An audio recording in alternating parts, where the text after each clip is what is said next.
আসসালামু আলাইকুম। BD medicine 0709 এর পক্ষ থেকে আন্তরিক শুভেচ্ছা। আশা করি সবাই ভালো আছেন। আজ বেসকিমকো ফার্মা লিমিটেডের একটি ঔষধ বিল্লি 20 এর রিভিউ নিয়ে হাজির হয়েছি। বিল্লি 20 ট্যাবলেটের জেনেটিক নেম ব্লিস্টাইন 20 mg। এটি কি কি রোগের কাজ করে আজ আমরা জানবো। খাওয়ার সঠিক নিয়ম কি সেটাও জানবো। পার্শ্ব প্রতিক্রিয়া, গর্ভাবস্থায় খাওয়া যাবে কিনা, বাজার দর এ টু জেড নিয়ে আজ আলোচনা করব। অবশ্যই ফুল ভিডিওটি দেখবেন। চলুন শুরু করি। বিলি বিষ কি কাজে ব্যবহার করা হয় বা এটি কি? এটি এটি একটি আধুনিক অ্যান্টিহিস্টামিন ঔষধ, অর্থাৎ বিলি 20 একটি আধুনিক অ্যান্টিহিস্টামিন ঔষধ যা অ্যালার্জির উপসর্গ কমাতে ব্যবহার করা হয়ে থাকে। এটি কোন কোন অ্যালার্জিতে ব্যবহার করা হয়ে থাকে?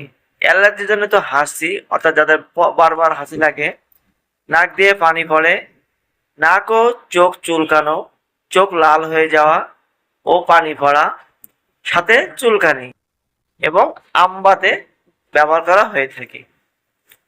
ভিউয়ার্স, এই ওষুধটি কখন কিভাবে সেবন করবেন? 24 ঘন্টায় আপনি একবার সেবন করতে পারবেন, অর্থাৎ প্রাপ্তবয়স্ক এবং 12 বছরের বেশি বয়সীদের জন্য সাধারণত একটি ট্যাবলেট দিনে একবার 20 mg দিনে একবার।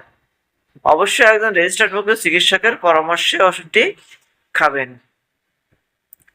এই ওষুধের কিছু পার্শ্ব প্রতিক্রিয়া আছে। সবচেয়ে বেশি যে পার্শ্ব প্রতিক্রিয়া দেখা যায় সেটি হচ্ছে ঘুম ঘুম ভাব। সাধারণত 2-1 দিন এটি থাকে। এরপর মাথা ব্যথা, মাথা ঘোরা, ক্লান্তি, পেটের অস্বস্তি দেখা দিতে পারে। গর্ভাবস্থায় এবং স্তনদানকালে অবশ্যই একজন রেজিস্টার্ডভুক্ত চিকিৎসকের পরামর্শ ছাড়া ওষুধটি সেবন করবেন না। এবং 2026 সালে প্রতি পিস বিলি 20 এর দাম 14 টাকা। যদি ভিডিওটি ভালো লাগে থাকে অবশ্যই লাইক করবেন, বেশি বেশি করে আপনার প্রতিবেশী, আত্মীয় স্বজন, বন্ধু বান্ধবকে শেয়ার করবেন এবং ভিডিও সম্পর্কিত যদি কোনো মন্তব্য থেকে থাকে, কোনো কিছু লেখার থেকে জানার থেকে অবশ্যই কমেন্টে লিখবেন। অল্প সময়ের ভিতরে জানতে পারবেন। সকলকে অসংখ্য ধন্যবাদ।